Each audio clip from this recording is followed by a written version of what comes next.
성품에 대해서 말씀을 드리겠습니다. 우리는 우리의 품에 성품을 안고 삽니다. 다시 말씀드리면 하나님을 우리의 품에 안고 삽니다. 그래서 우리는 행복합니다. 학생들 행복해요?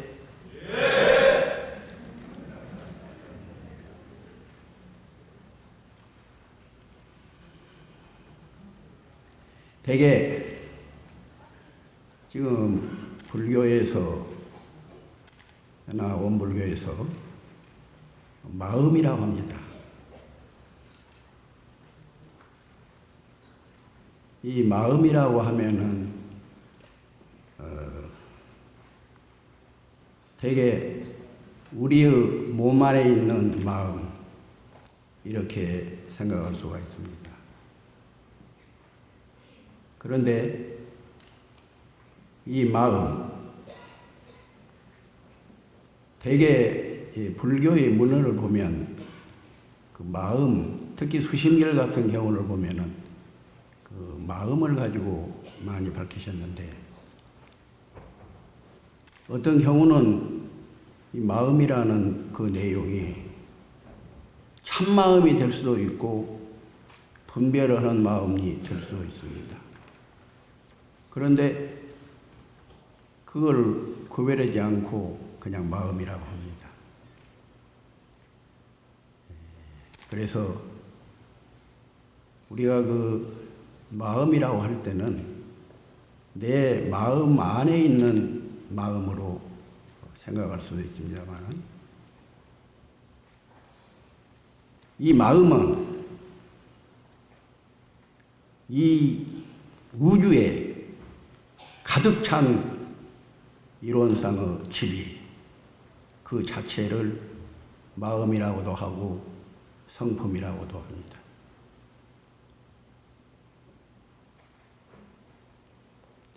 이론상의 진리절에서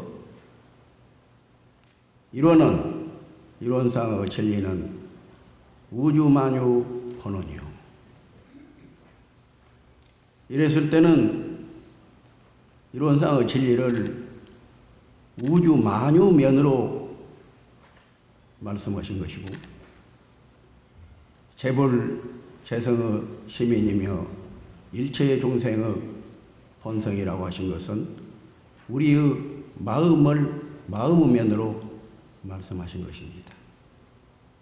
그래서 마음이라고 하든지 성품이라고 하든지 이것은 우주와 나와 갈라진 것이 아니고 나와 우주를 갈라볼 수 없는 그 큰 경기 이것이 성품이다 이렇게 말씀드릴 수 있습니다.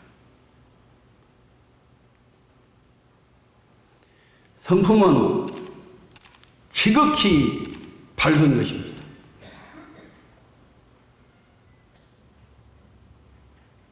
대개 불교에서 성품을 예를 들 때 지극히 맑은 것이다. 마치 푸른 하늘과 같다. 이 성품은 푸른 하늘과 같은데 거기에 잠시 검은 구름이 가린다. 그 검은 구름만 걷어버리면 우리의 성품은 푸른 하늘과 같이 맑다.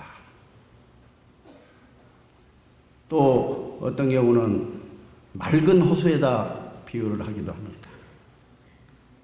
맑은 호수가 잔물결이 일지 않으면 밑바닥까지 보입니다. 고기가 놀고 그런데 조금이라도 잔물결이 이르면 그 밑바닥까지 보이질 않습니다. 그래서 이 성품을 지극히 푸른 하늘보다 더 맑고 맑은 호수보다도 더 맑다. 이렇게 생각을 해왔습니다. 그런데 지금 원불교에서 말씀드린 이 성품이라는 것은 수양력, 연구력, 취사력, 이 3대력이 우리의 성품입니다. 그렇다면 지극히 맞다고 하는 것은 수양력에는 잘 비유가 됩니다만 연구력이라는 면에서 보면 지극히 밝은 것입니다.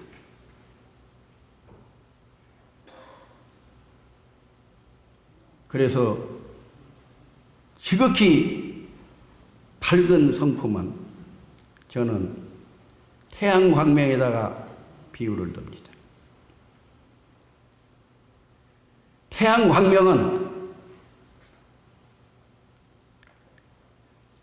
형체가 있는 것으로 중에서는 제일 밝은 것입니다. 그런데 그 태양광명보다 밝은 것이 우리의 성품입니다.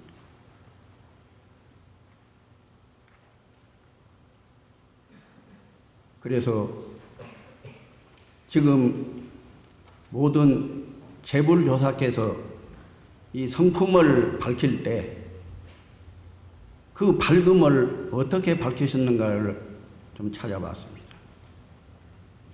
그런데 많지 않습니다.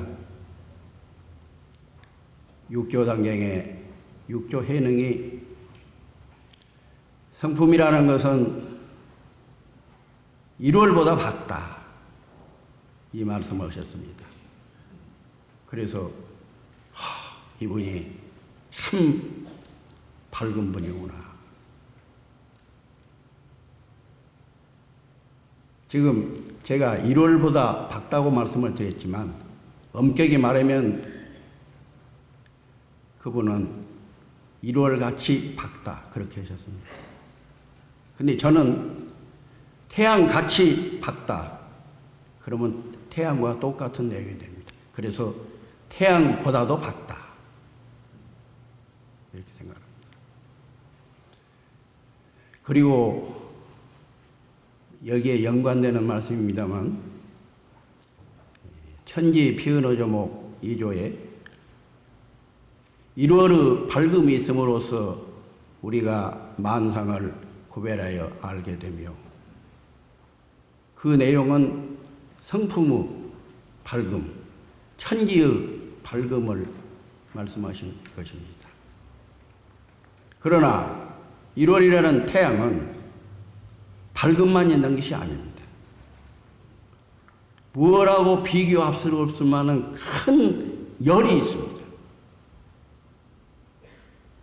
어떤 경우에 우리가 장님도 사실은 그것도 태양의 밝음이 있으니까 장님도 어느 정도의 밝음을 알고 살고 있습니다만 장님의 경우는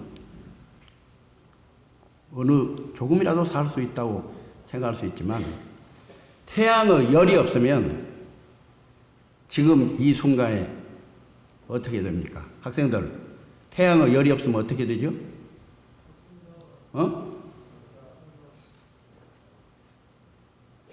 뭐가 돼요, 우리는? 동태가 되지.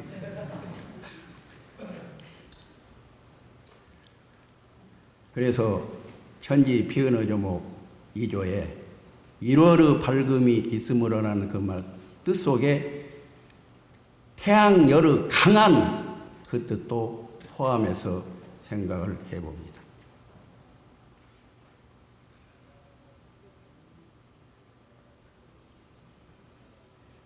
그래서 밝음이 연구력이라면 강함은 취사력입니다. 지금 좌산 효목사께서 맑고 밝고 훈훈하게 이라고 말씀하신 것은 그 훈훈하게는 취사력만 말씀한 것이 아닙니다. 물론 취사도 훈훈한 면이 있습니다.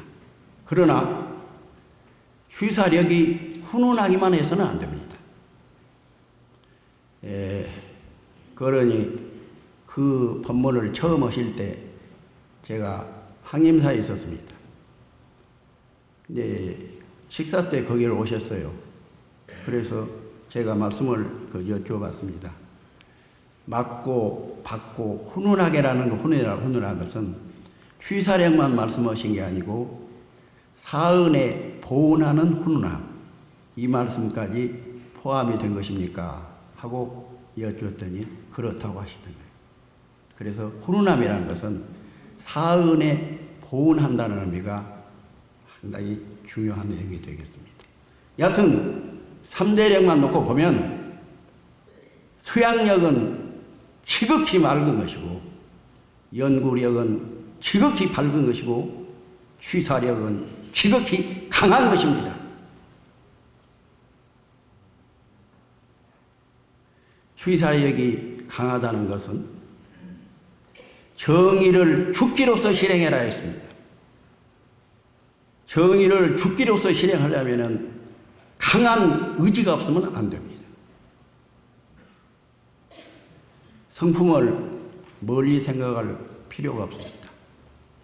지극히 맑은 수양력, 지극히 밝은 연구력, 지극히 강한 취사력, 이렇게 생각할 수 있습니다. 그런데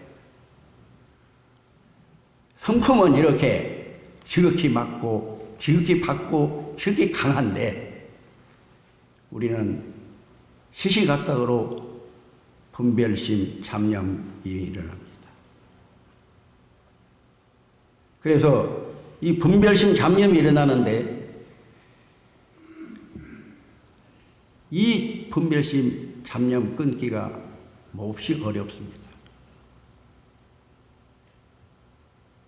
그래서 그 학생들에게 들어보면 나는 분별심이 많고 잡념이 많아서 도저히 수행불능이다. 구제불능이라는 말도 있습니다만 도저히 수행이 하기가 어렵다. 이런 얘기를 합니다. 그런데 성품이 지극히 맑고 지극히 밝고 지극히 강한 성품에 비하면 분별심이나 잡념 같은 것은 문제가 안 됩니다. 아마 여기에 계신 이 선생님들은 비 오는 날 비행기를 타보신 경험이 있을 겁니다. 비가 폭우로 쏟아져서 앞을 분간할 수 없을 만한 그런 비가 올 때 비행기를 구름 위에 올라가면 그 구름이 태양광명이 비쳐가지고 강성이 비쳐가지고 구름이 아마 여기는 그렇게 눈이 많이 안 옵니다만은 눈이 많이 와가지고 쌓였을 때 태양이 비치면은 어때요? 바짝바짝바짝하니 아름답죠? 학생들 같이 얘기하면서 아름다냐 안 아름다냐? 그래서 근데 그것이 문제가 아니에요. 비행기 올라가서 비 오는 날 비행기라서 구름 이건 여기 선생님들은 비행기를 많이 타보셔서 그걸 여러 번 보셨을 겁니다. 나는 그래서 무엇을 생각하냐면 성품이라는 것은 지극히 밝은 것이다. 그것에 비하면 분별심 조금 일어나고 잡념 좀 일어나는 것은 그것은 아무것도 아니다. 그리고 오히려 그 일어나는 분별심과 잡념에다가 성품의 광명을 비추어 대면 그것이 그 분별심과 잡념이 성품으로 화해져 버립니다.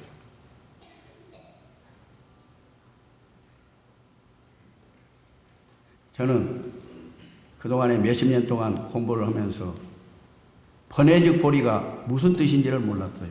어떻게 해서 번외하고 보리하고는 하늘과 땅인데 어떻게 해서 저것이 번외하고 보리라고 하냐.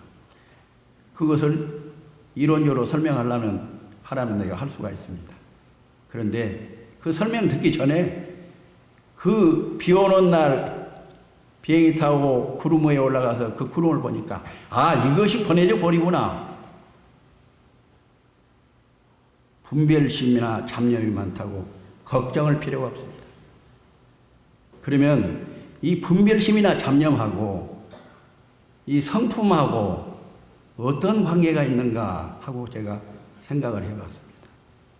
그랬더니 성품이 한 고무풍선이라면은 이 분별심이나 잡념은 그것을 억누르는 하나의 일시적으로 억누르고 있다. 근데 억누르고 있던 분별심이나 잡념을 걷어내버리면 강도가 그 고무풍선이 눌렸던 만큼 그 강도에 더 폭 솟아납니다. 조금 누르면 조금밖에 솟아나지 않는데 강하게 누르면 강하게 솟아납니다. 그렇다면 이 분별심이나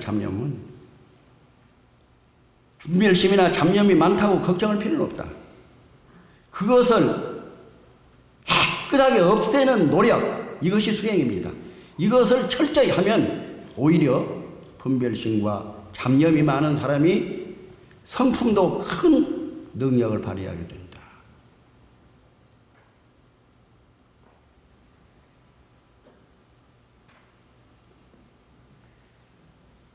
지금 가령 우리가 아주 좋은 큰 칼을 이렇게 만들려고 하면은 원철, 이 쇠뭉치를 두들겨 가지고 잡철을 빼서 좋은 칼을 만들 수가 있습니다. 그런데 지금 그 큰 좋은 칼이 될 수 있는, 번쩍번쩍한 좋은 칼이 될 수 있는 그것은 그 위에가 잡철이 붙어 있습니다. 그래서 우리 수행이라는 것은 두들겨서 잡철을 빼내는 작업이 우리 수행이다. 그런데 그 원래 그 원철의 쇠뭉치가 큰 놈이라야 크면 그 원철의 쇠뭉치가 크면 그 안에 있는 그 큰 좋은 칼이 될 수 있는 그런 좋은 빈단은 그것도 있지만 위에 붙어 있는 녹도 더 많습니다. 그래서 그 안에 좋은 칼이 될 수 있는 그러한 참 벼쩍버쩍하는 그것을 우리가 성품이라 생각하면 그 위에 이렇게 따닥따닥 늘어붙은 녹이라는 것을 우리가 분별심이나 잡념이라고 생각한다면 그 분별심과 잡념을 두들겨서 빼내면, 그 잡철을 빼내면 퍼쩍퍼쩍한 큰 좋은 광채가 찬란한 이 칼이 될 수가 있다. 이렇게 생각하면 지금 일어나는 분별심, 잡념, 이것을 그렇게 걱정할 필요가 없다. 그런다고 학생들 분별심이나 잡념 그렇게 나쁜 것이 아니더라 그래가지고 가만히 내버려두면 안 됩니다. 내가 분명히 말했죠. 그 분별심이나 잡념이 많으면 그것을 두들겨 그 잡철을 빼는데 그만큼 더 노력이 더 들어가야 한다. 대개 우리는요, 수행을 할 때 이 분별심이나 잡념 이것을 없애려는 노력을 많이 하고 있다. 그런데 그걸 없애려는 노력만 그 방면만 계속 하다 보면은 그 분별심이나 잡념 쫓아다니다가 나중에는 아무것도 못해.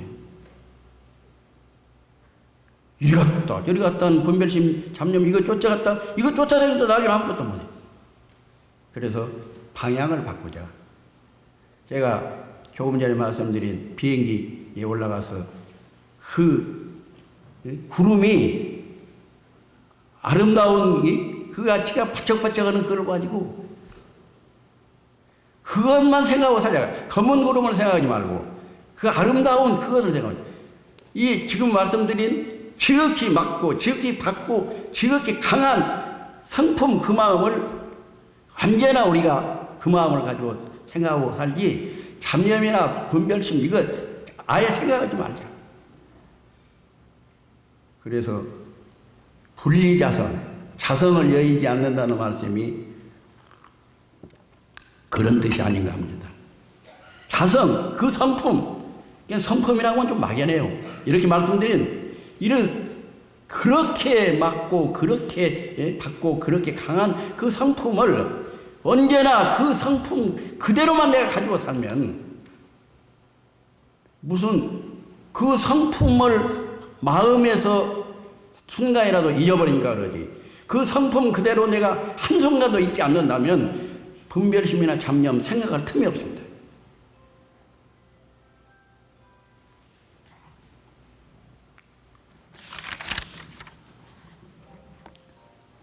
성리품 2장에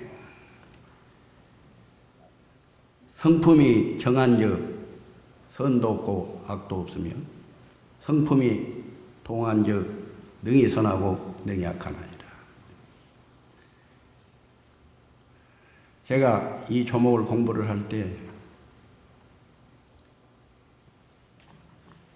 성품이 정한즉 성품이 동한즉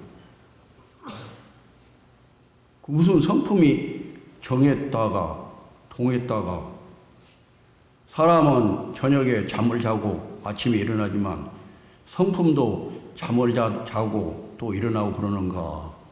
내가 멍청해서 그럽니다. 상처에 알 수가 없어요. 그런데 이론상 서문에 대경사님께서 유상으로 보면 이 말씀은 불변으로 보면 그 말씀입니다. 무상으로 보면 변화로 보면 하하. 그러면 이 대종사님의 이론상 서문에 있는 논리를 여기다 갖다 한번 적용을 해보자. 성품을 정한 면으로 보면 선도 없고 악도 없다. 이 정이라는 것은 선생님들도 다 알다시피 동하고 상대되는 게 아니고 동정을 초월한 그런 의미겠지요. 그런 의미 때 볼 때 그런 성품을 동정을 초월한 그런 정한 면으로 보면 선이라 할 것도 없고 악이다 할 것도 없고 사실은 선도 없고 악도 없다.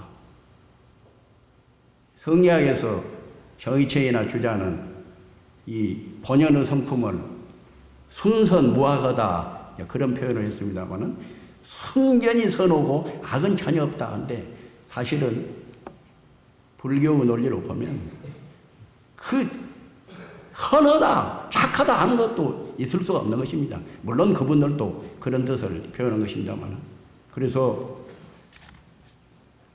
그러니까 성품이 정했다 동했다 하는 게 아니고 성품은 공정영지의 광명으로 여여자연합니다.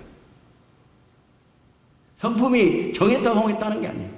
정한 면으로 보면 선이라 할 수도 없고 악이라 할 수도 없고 그 무엇이라고도 할 수 없는 것이고 동한 면으로 보면 능히 선할 수 있고 능히 악할 수 있다. 그런데 여기에 또 문제가 있습니다. 능히 선할 수 있다는 건 좋은데 능히 악할 수 있다. 큰일 나요. 성품이 어떻게 능히 악할 수가 있는가. 조금 전에 제가 그 원철 쇳덩이에 뭐라고 할까요? 잡철이 이렇게 붙어 있다. 이런 말씀을 드렸는데 이게 우리는 계속 우리가 신구의 삼업으로 업을 짓는데 좋은 업도 짓고 안 좋은 업도 짓습니다. 근데 그 업력을 치면 그것이 어디로 도망갈 수가 없어요. 그러니까 이것이 성품에 엉겨 붙어 있어요. 그러니까 설사 그 업력은 지 자체대로 능히 동원하는 작용을 할 수가 없습니다. 그런데 설사 우리가 좀 잘못된 업력을 치면, 악한 업력을 치면은 성품은 능이 악할 수 있는 것은 능동적 작용을 말합니다. 능동적 작용. 성품이 악한 상태로 나타나는 것이 아니고 업력의 지음에 지은 것을 그대로 업력 지은 그대로를 나타나게 하는 그러한 능동적 작용. 이것이 능이 선하고 능이 악하다. 그런 뜻으로 생각을 해보니까 성품이라는 것은 무서운 힘을 가지고 있다.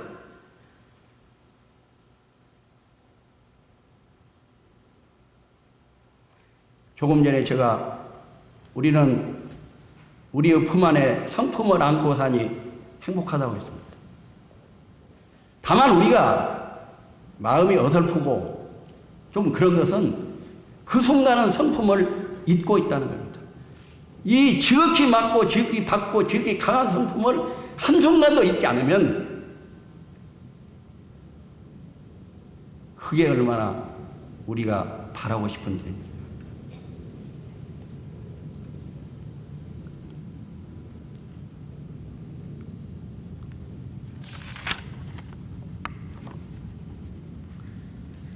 일원상 수행장에 원만부족하고 지공무사한 각자의 마음을 알고란 말은 깨친다는 말씀입니다. 이런 원만부족하고 지공무사한 각자의 마음을 깨치고 양성하고 그 자리를 그대로 지켜서 사용해라. 그런데 이론상의 진리나 성품이랑 똑같은 말씀입니다. 이 성품을 원만부족하고 지공무사하다고 하셨습니다. 그리고 교의품 7장에 보면은 이론상의 진리를 요약해서 말하면 공과 원과 정이라고 하셨습니다. 공원정. 그러면 이론상 수행에서 밝힌 성품을 원만부족 지공무사이라고 했다면 교의품 7장에서 성품을 공원정으로 말씀하셨다. 그러면 그 내용이 같아야 돼요. 그런데 원만부족이라고 하면은 공원정 중에서 원에 해당이 됩니다. 지공무사 하면은 정에 해당이 됩니다. 그러면 학생들에게 묻겠습니다. 원만부족 지공무사, 지금 내가 분명히 말했어요. 원만부족은 원이고 지공무사는 정이다. 그러면 공은 원만부족 지공무사의 공은 어디가 있습니까?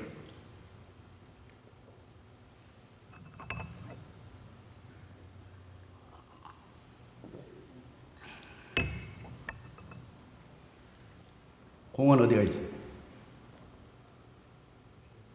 그거 다 알면 학생이 아니죠?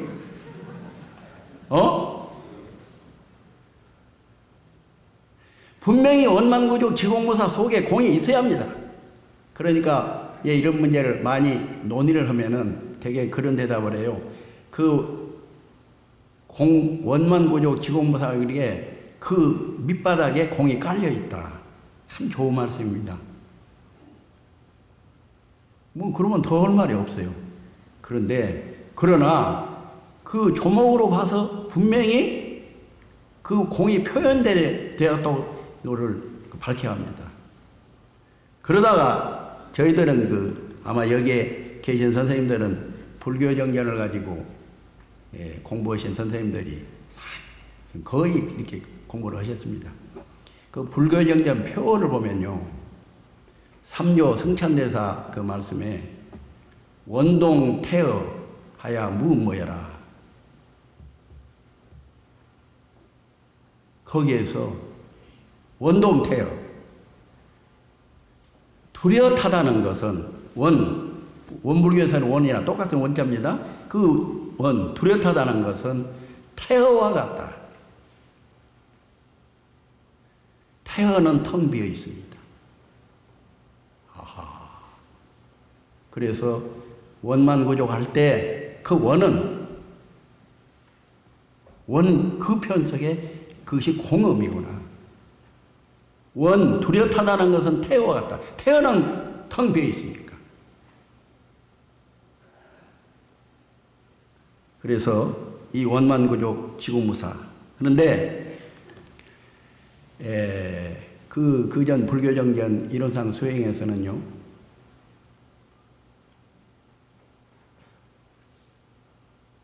원만구족하고 지국무사은 각자의 맛, 각자의 마음, 곧 반야지를 알자는 것이며 또 반야지를 양성하자는 것이 반야지를 사용해서 반야지가 되어 있습니다. 지금 마이애미 교당에 있는 정유성 교무는 그분이 이제 정전 대종령을 영역을 했다고 그러는데, 그분은 이제 개인 명의로 지금 정전을 번역한 것으로 해서 아마 세계적으로 아마 유포가 되고 있을 거예요. 그분은 그 구절을 여튼 꼭 반야지를 넣어서 지금 번역을 했답니다. 왜 그러냐고 그러니까 지금 미국이나 유럽에서는 불교를 상당히 이해를 많이 하고 있는데, 반야지라고 하면은 다 이해를 하는데 원만구족하고 지국무사하다 이렇게만 표현을 해놓으면 그 반야지와 같은 내용으로 이해하기가 좀 어려우니까 그렇게 해야 된다, 그런 얘기를 들었습니다. 그렇다면 이 반야지도 막연합니다. 이 반야지라는 것이 무엇인가? 반야지라는 게 박다한 걸 알죠. 근데 어떻게 밝은 것인가? 그런데 이 반야지의 내용을 4가지로 밝혀놓은 내용이 있습니다. 대원경지, 평등성기, 묘관찰지, 성소작지. 선생님들 이거 사지설이라고 하는데, 이 말씀 언젠가 들으신 기억이 나십니까? 안 나십니까? 학생들은 안 들었을 거고. 대산용사께서 이 말씀을 많이 하셨습니다. 한두 번도 아닙니다.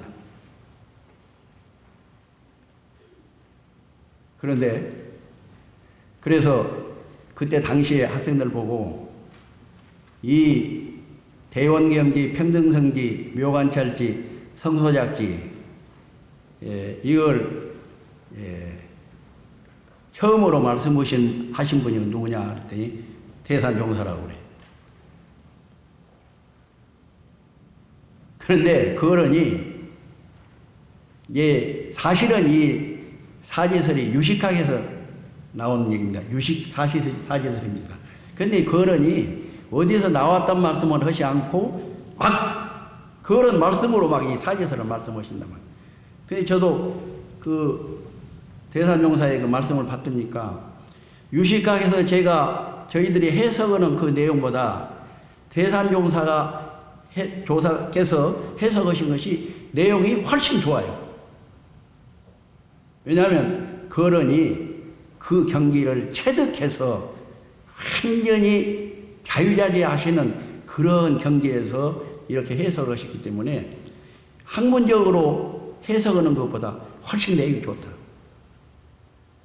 그러나 우리가 앞으로 살게 되면 불교인들과도 많이 접촉을 합니다. 그런데 어쩌다가 잘 모르고 이 사지설이 대산종사께서 하셨다 하면 큰일 납니다. 유식학에서 유식 사지설입니다. 유식 사지설인데 대산종사께서 그동안에 활용을 잘 못했는데 대산종사께서 아주 크게 활용을 하셨다, 이렇게 생각할 수 있습니다. 그런데요, 이 대원경지라는 게 글자 그대로 크고 뚜렷해서 거울과 같이 비추는 지혜. 그러면 이 지혜가 어디서 나왔냐면 하늘에서 떨어진 것도 아니고 우리 마음속에, 조금 전에 제가 분별심이라고 말씀드렸습니다. 이 유식학에서 우리 분별심을 이렇게 밝힐 때 제8식, 제7식, 제6식, 전호식 이렇게 4가지로 밝혔습니다. 그런데 그것은 무엇을 말하냐면 우리 분별심이 일어나는 과정을 그렇게 설명한 거예요. 제8식이란 게 뭐냐? 이 제8식이라는 것은 명료하게 떠오르는 거예요. 아주 분별하지 않는 겁니다. 명료하게 떠오르는 거. 근데 이 명료하게 떠오르는 것도 두 가지가 있습니다. 성품이 명료하게 떠오르는 그런 경우도 있지만 분별심으로 나올 때 명료하게 떠오르는 겁니다. 이 제8식은. 그러나 아직 분별하지 않습니다. 그런데 분별심은 왕입니다. 최초의 그 한 생각이라고 해도 말이 안 되고 최초의 그 무엇 명예가 떠오르는데 그러니까 중생세계에서 왕이에요. 중생세계에서 왕, 분별심은 왕. 근데 이것을 180도로 전환하는 겁니다. 이 원리 보고 전식, 성기, 분별식심을 전환해서 반야지를 이룬다. 그런데 반야지를 이룬다는 그 이룰 성자가 저는 마음에 안 들어요. 그래서 저는 그 이룰 성자를 나타날 현자로 고쳐서 이해를 합니다. 이 분별식심을 전환을 해가지고 반야지를 나타나게 한다. 왜? 반야지라는 새로 만드는 게 아닙니다. 원래 갇혀 있는 게 반야지니까. 이 반야지란 내용하고 성품이라는 내용 같습니다. 그래서 여기에 조금 전에 제가 번외적 보리라는 말씀을 드렸는데 여기에도 이 번외적 보리가 바로 해당이 됩니다. 그 제8식이라는 명료하게 떠오르는 한 그 분별로 나오기 최초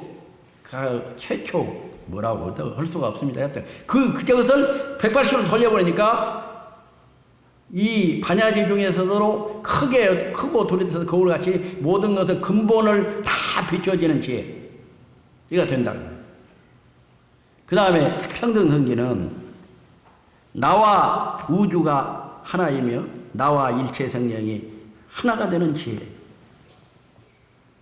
이것은 제8식이 한 번 동하면 제7식이 됩니다.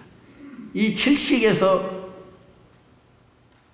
나라는 한 생각을 일으킵니다. 나라는 한 생각 일으키는 그것이 무슨 큰일이냐 하는데 우리의 최초 분별은 나라는 한 생각에서 일어납니다. 나라는 한 생각이 일어나면 너라는 생각이 거기에 따라 나오고 나라는 한 생각이 나오면 이 나라는 주관이라는 세계이고 세계라는 세계하고 우주하고 마음이 갈라집니다. 지금 우리는 이 서양학을 많이 공부를 해가지고 나하고 우주하고는 아주 떨어져 있다 이런 생각을 좀 많이 합니다. 그러나 이 불교나 원불교는 처음 시작 때부터 우리 마음하고 우주는 하나입니다. 여기에서 서양하고 크게 다른 점이 있는. 그래서 이 7식에서부터 나하고 우주를 갈라놓는. 그런데 이 7식을 180도로 전화하면은 어떻게 되냐? 원래 나하고 너하고 이 갈라졌던 나하고 너하고 갈라졌던 그 생각이 나와 너도 구별도 없고 나하고 우주하고 구별도 없고 그런 경계로 가버려요. 지금 대개 사람들을 보면요 암안심이 강한 사람이 또 특히 다 암안심은 있습니다. 그것이 어느 정도 강약을 차이냈지만 암안심인데 이 암안심이 강한 사람 지금 조금 전에 내가 말씀드린 용수나 어거스틴 같은 사람도 암안심이 아주 지독하게 강한 사람이에요. 근데 여기에 암안심, 제7식의 장난입니다. 이 암안심 강한 사람이 완전히 이걸 180도 돌려버리면은 다른 사람을 크게 도와줄 수 있는 대비심이 나옵니다. 이거 참 한번 생각해 보세요. 요는 이런 말을 뭐라고 좀 멋진 말로 표현을 하면요.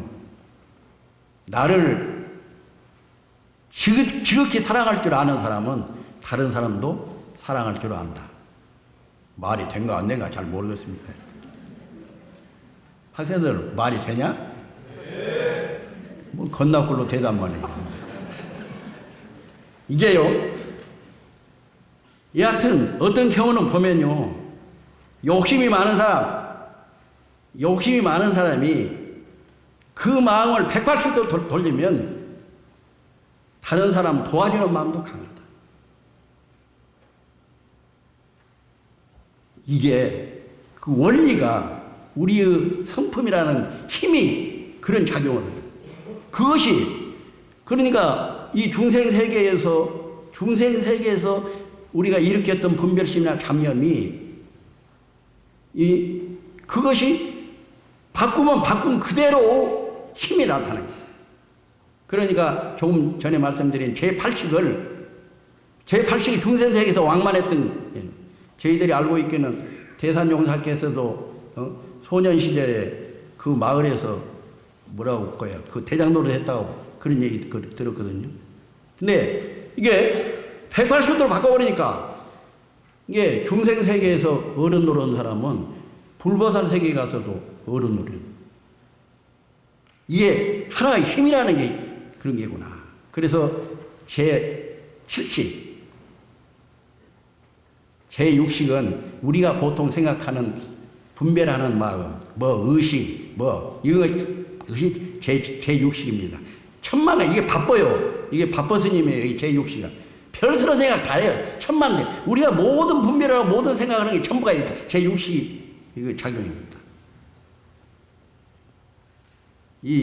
그런데 이 제6식 아마 우리가 분별심 잡념을 끄는데 제일 힘들고 걱정스러운 것이 제6식 이것입니다. 근데 제6식을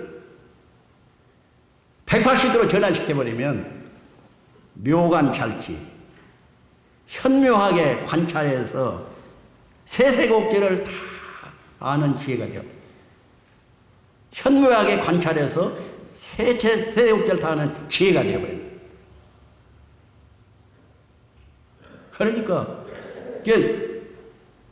그러니까 중생세계에 있을 때 모든 걸 다 알고 널리 알고 다 여러 가지를 다 알고 있던 기능이 그것이 무엇에서 잘못됐냐면 결국 한마디 말하면요. 여기에 제8식, 제7식, 제6식, 전자식이 무엇이 거기에 들어 잘못되냐면 집착입니다. 나라는 한 생각에 집착. 나를 버려버리면 그거 다 문제 없어요. 그래서 제6식이라는 이것을 묘관찰기. 지금 우리가 성리 공부를 한다고 해가지고 지금 정기훈련법에 성리라 하면 우주 본래 지와 우리의 자성 원리를 해결해서 알자. 이 말씀 속에는 바로 이 반야지의 4가지 이 내용이 다 그게 포함되어 있습니다. 지금 대원경지, 평등성지, 묘관찰지, 성서작지. 이걸 반야지. 이 반야지라고 하면 상당히 저도 처음 공부할 때 막연했어요. 근데 이 반야지의 내용을 4가지로 밝혀놓으니까 환해 얼마나 이 반야지가 좋은 것인가. 그런데 이 반야지를 이 4가지로 밝힌 이 반야지를 나도 좋아했다고 하지만 나하고 비교할 수 없이 좋아하신 어른이 대산용사예요. 그래가지고 지금 엄격히 말하면요. 우리 교리하고 이 관련을 시키면 이론상 서원문에서 재불교사 범부중생의 성품 여기에 해당되는 내용입니다. 재불제사 범부중생의 성품이 반야지니까 그리고 반야지의 내용이 4가지니까 재불교사 범부중생의 성품은 대원경지, 평등경지, 묘관찰지, 성서작지예요. 그런데 이 대산종사는 너무나 좋아하셔서 이 사지서를 너무나 좋아하셔서 이론상 서원문을 이 대원경지, 평등경지, 묘관찰지, 사유지로 이론상 서원문을 전부 이 사지설로 갖다가 연결을 시켰어요.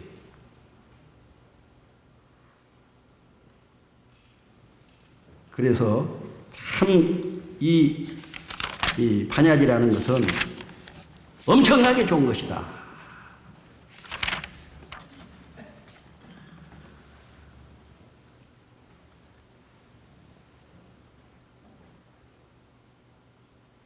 제가 언론에서 오늘 여기 이 강의를 하려고 나오면서 제가 어떤 어른에게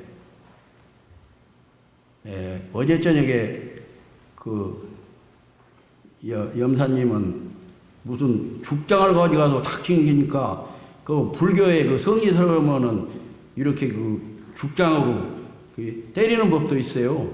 임재선사는 그냥 악을 팍 쓰니까 임재할, 그리고 덕산선사는 그냥 몽댕이로 후드를 패니까 덕산봉 그러거든. 그래서 나는 무엇을 할까 하고 생각해서 나는 법상을 엎어버리겠다.